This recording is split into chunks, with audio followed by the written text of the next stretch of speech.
Another incredible guest here on the Clock, powered by Prospects Live. We got Roman Kimball, right-handed pitcher with the University of South Carolina. Roman, how are you doing today? I'm good, man. Appreciate y'all having me on and taking time out of y'all's day to talk to me. It's pretty cool. So, Yeah, we're excited to have you on. I mean, your journey's kind of awesome. I've always loved the guys who are bouncing back from injuries, trying to make it back onto the field. But for the people who don't know you, share your story a little bit and kind of how you've gotten to where you are today. yeah, so I've had a pretty crazy journey, I would say. Grew up in upstate New York, went to high school up there up until my senior year. And then COVID hit, and then, like all that at home training, like training on your own and all that stuff. So I was doing that. And then, heading into my senior year, I wasn't quite sure if we were going to have a season.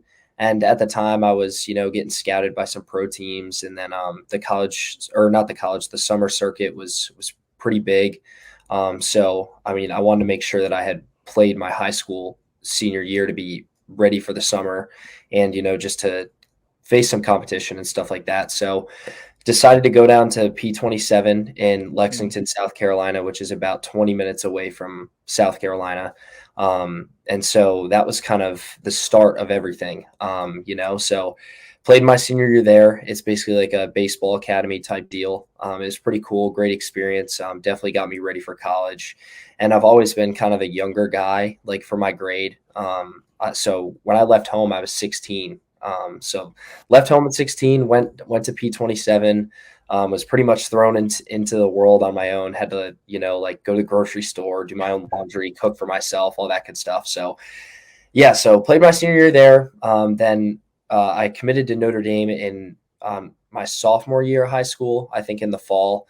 So I committed really young. I had just turned 15 when I committed. Wow. So yeah, I think there's rules now where you can't commit to a certain age or something, but yeah, so went to college, went to Notre Dame my freshman year, threw a good amount of innings for a freshman. Obviously a really successful team going to Omaha, and we ended up winning a game in Omaha, which was pretty cool, and beat arguably the best college baseball team in the history of college baseball in Tennessee at their place in the Super Regional. So that was a great experience, and something I'll cherish for the rest of my life, just to be able to go to Omaha and, see the atmosphere and everything. So that was super cool. And then, coaches ended up leaving at Notre Dame. Notre Dame for me was baseball wise, it really wasn't kind of what I was looking for. P27 going there and, coming to some games in Columbia, like you kind of see what the atmosphere is like here compared to Notre Dame, where you're lucky to get like 100 fans on a weekend game. It's a lot different, and coaches ended up leaving. And then at that point I was kind of like, well, I think I might just kind of put my name in the portal, see what kind of offers I could get, stuff like that, and just, play the field a little bit. And then, first spot I wanted to go, like I told my parents and my advisor and everything. And I was like, look, like South Carolina is the place I want to be, like going to games there and seeing the atmosphere and, just the SEC and everything about it and stuff like that. So it was really a no brainer. So once South Carolina showed interest, it was pretty much a no brainer for me to kind of, come here and be a part of this team. Yeah, I love that. The first thing you kind of stuck out to me too, you talked about like leaving home at 16. What was that transition like for you at that young age, going out on your own and kind of having to do your own thing? Yeah, I mean, it's definitely an eye opener for sure, because you're just kind of thrown into it, and you got to figure things out yourself. And Yeah. for me being so young, I had to pretty much grow up really fast and mature pretty quick. So living on your own, you got to be self-disciplined and determined, and you got to be able to have a schedule and, set things here and there and stuff like that. So I felt like I learned that pretty quickly and have kind of implemented that into, your daily life. And I feel like it's gotten me pretty far so far. So, to be able to establish that and figure that out at a young age was super important. Just like, what do I need to do on a daily basis to make sure I can get everything done that I want to get done that day, and how am I going to get better? So it was super cool, and definitely got me ready for college pretty quickly. And the transition for me from going to P27 to college was really easy, because at Notre Dame, like, you have to live on campus. Mm-hmm. So like there's dining halls there. So like I didn't have to cook or go to the grocery store anymore, which is nice. So I'm like, oh, that's two more things I don't have to do. So it was definitely a super easy transition going from high school to college, because I know a lot of people struggle with that. So it's definitely hard. Like if I didn't go to P27, it would have been a lot more difficult for me to kind of get through that stage of like, all right, like I need to adjust a little bit. So it was definitely very helpful to kind of have that in my back pocket. Yeah, I love it. You talked about kind of getting yourself adjusted to college too. Talk about having that first year as a freshman at Notre Dame and that experience and kind of making it all the way to the College World Series. How did that journey kind of help you in your own personal development on and off the field? Yeah, for sure. I mean, it definitely shows you like what it takes to get to Omaha. Like, Yeah.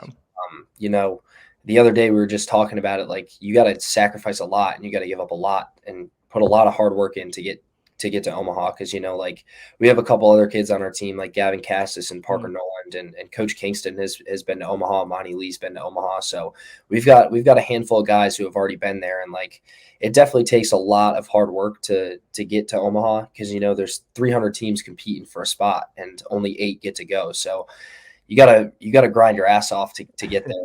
It's a grind for sure, but to have that experience and see how the team prepared and what we did on the field and off the field, and just the preparation and the hard work that we put in when I was there my freshman year really showed me and kind of paved the way for what it needs to look like for the rest of my college career. So having that in my head, and being able to kind of transfer that and talk to the coaches about it, and some of the players who are curious about like what it was like to be in Omaha. It's cool to be like that guy that people ask, because you've been lucky enough to experience it. So Mm. it's cool to have that experience and be able to kind of talk about it and give information and kind of help other people out if need be. So it's definitely a cool experience to have.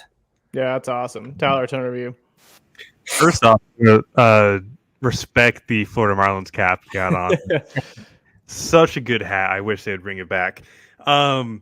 Kind of biggest thing for me, I remember watching you as a prep, and liking the Arsenal then. But what's changed since then? Like, has there been any sort of like additions to the Arsenal, or any like metric changes that have really stood out to you, even through just getting to Columbia? Yeah, for sure. So I remember in high school, I was, the fastball was really good. The fastball's still the same. Lots of ride, low release, good vertical approach. Curveball's changed a little bit. When I was in high school, it started to get a little bit more slurvy type. And now it's kind of more of just a true 12-6. I started spiking it instead of throwing it with both fingers. And the velo's also kind of increased on it a little bit too. That was kind of a transition from Notre Dame to here. That was something I worked on with Coach Parker last year. Was just kind of because it was starting to get a little harder, like too hard, to the point where it was kind of turning into a slider compared to just a curveball, or more of like a power slider type deal. So he was like, I think if you can kind of just get that to be more vertical and kind of take some velo off of it, that it'd be more effective, and then throw a slider as well. And then so, getting surgery and then coming back, like I kind of realized I was like I really need something that is going to move horizontally away from a righty. So I started throwing a sweeper this year, and it's been really effective. I've started throwing it a lot more. And it's the velo's there on it. I think it's been like 80 to 84 in pretty much all my outings, and I think it's averaging anywhere from around negative 15 to like negative 22 inches of horizontal. So yeah, it's been really effective for me to throw that, and then mix the curveball in there too, because there's been a couple instances this year where like I'll throw a backdoor slider or backdoor sweeper to somebody, and like it'll just kind of be a freeze pitch, just because like I could back up a curveball on that at bat or something, and then it could, and then they might think that that's like a backed up curveball, whereas like the sweeper is going to kind of come back into the zone. So it's definitely been effective for sure, and it gets a lot of ground balls, which is something that I really don't get much, because my fastball plays a lot up in the zone, so a lot of guys are normally under it. So to be able to kind of throw something like if guys on first in a close game, just kind of throw a sweeper low and away and kind of get a ground ball to the second baseman, like that's something big that I really needed for the Arsenal. I feel like it's paid off so far this year for sure. Yeah, perfect. And then like you mentioned recovering from Tommy John, kind of just go through that process as well. Yeah, so one part I forgot to leave out talking about earlier was transferred here, and then started throwing in the fall scrimmages. And, I played summer ball in the Cape for Chatham. And so I think I threw like 20 something innings there. And, at the end of the summer, like a lot of the teams are pretty depleted with arms. So I think I was throwing like every 4 or 5 days in the Cape. And that was definitely a lot. So then coming in, took a couple weeks off and then started throwing and then threw in scrimmages. And then I think it was, October 21st was the day when, just throwing in a scrimmage. I was warming up that day and I was like, man, I'm throwing really hard today. Like this is really odd. So, and I remember going out there and I was like sitting 95 and I was like, I haven't sat 95 since like high school. Like this is crazy. So, I'm just going out there and I'm just like, wow, this feels good today. Like this is awesome. And then, threw a fastball, kind of got away from me and then threw a changeup and that was when I felt it go. So then, like a couple weeks meeting with doctors and stuff, really, really, really stressful for me because like there was a lot of controversy about what the actual injury was because I did the UCL tests and whatever. And then a lot of them were negative. Like I didn't have any pain doing anything on the field. Like I know there's some certain things that people do, like people like go like wash their hair in the shower and it'll hurt. But I really never had any like pain doing anything like that. So it was originally diagnosed as a flexor strain and then ended up getting some MRIs on it and stuff. And then ended up finding out that it was torn. So then 14 months on the sidelines, which obviously is the last thing you want to hear as a player, especially when you're transferring to a new school as well.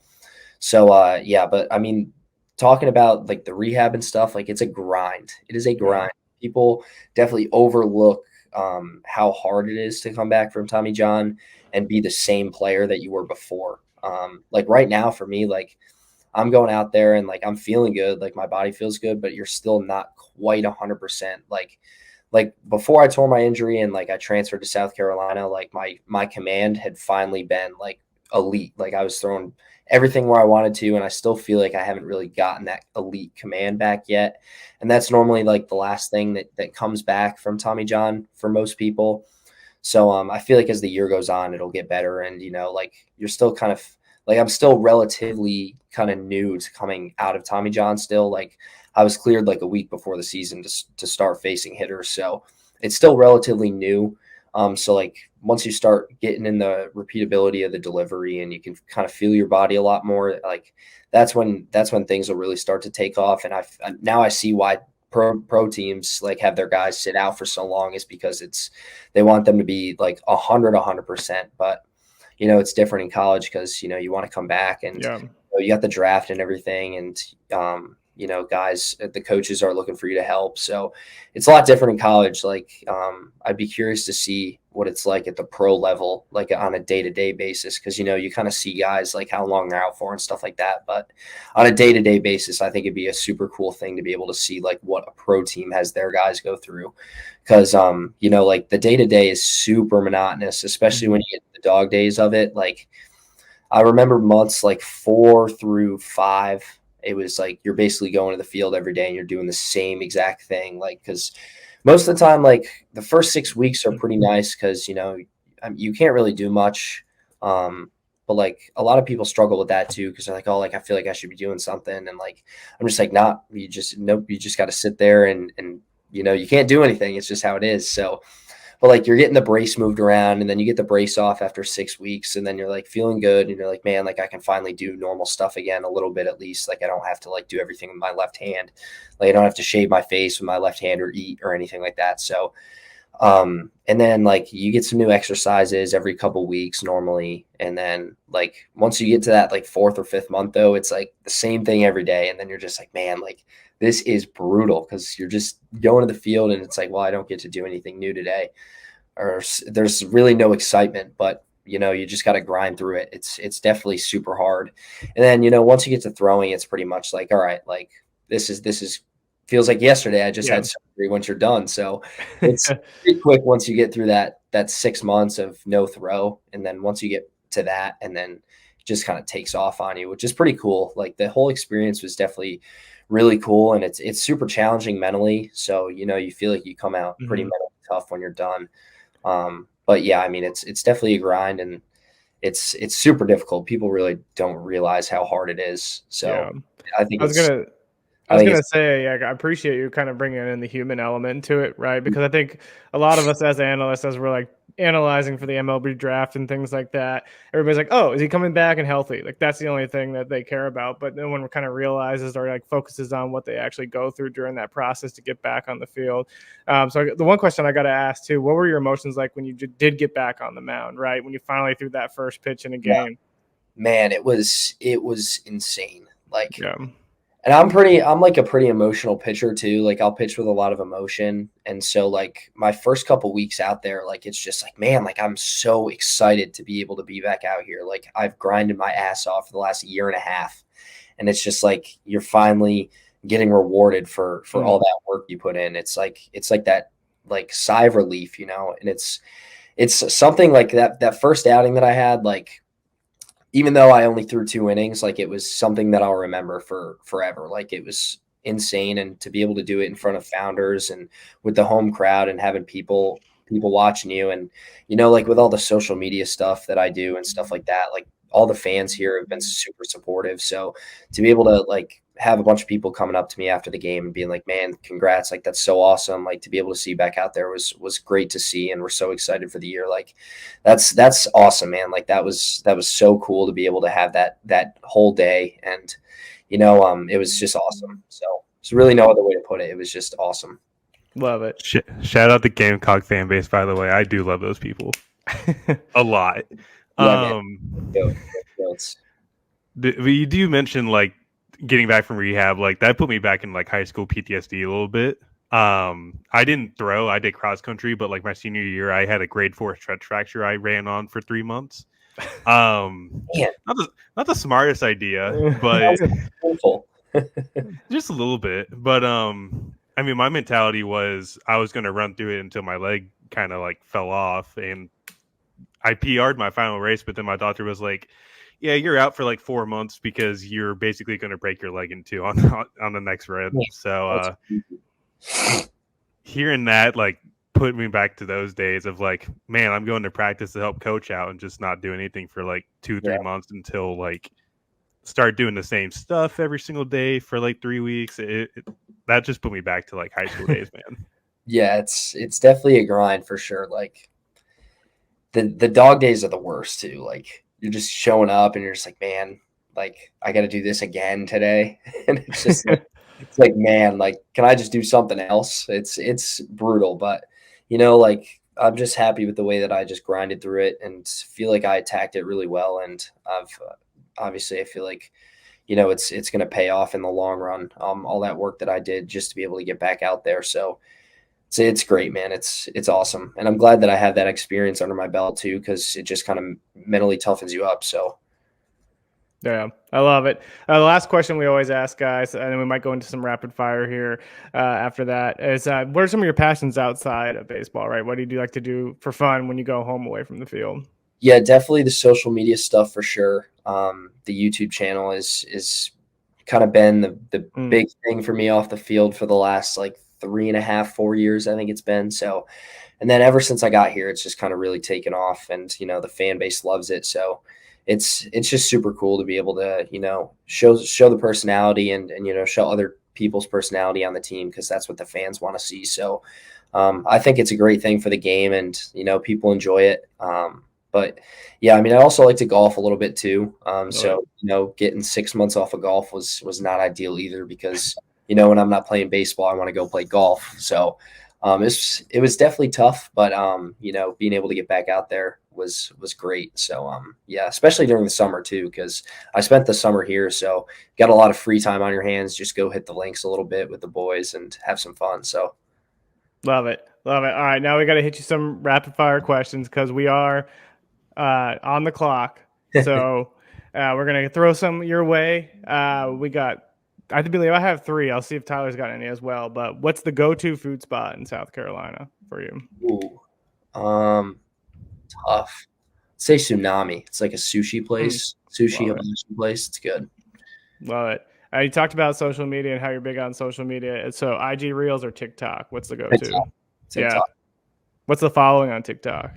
I think I've got like 7,000.